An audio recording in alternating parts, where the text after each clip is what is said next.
Troisième partie sur les registres littéraires et nous attaquons directement avec le registre burlesque.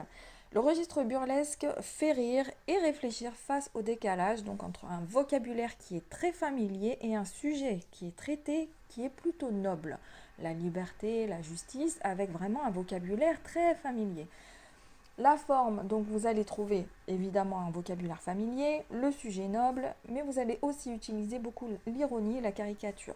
Je vous ai mis donc Rabelais par exemple dans Gargantua. Ensuite, vous avez le registre héroïque-comique, donc qui est l'effet inverse en fait du registre burlesque. Le registre héroïque-comique est un art du décalage qui consiste là cette fois-ci à traiter un sujet bas en style élevé. Donc vous allez avoir du vocabulaire qui va être soutenu, des tournures de phrases qui vont être assez complexes, le sujet très grossier, bas, même limite ridicule.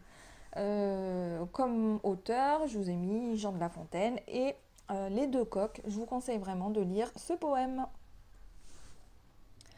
Ensuite, vous avez le registre élégiaque. Le registre élégiaque, le personnage donc déplore son malheur amoureux et on a de la peine pour lui. Vraiment, on s'identifie, on se dit le pauvre. Donc la forme, ça va être je, l'évocation du passé, champ lexical de la tristesse. Et là, si vous allez me dire, ça vous rappelle quelque chose, ça va vous rappeler le registre lyrique. Effectivement, puisque le registre élégiaque fait partie du registre lyrique.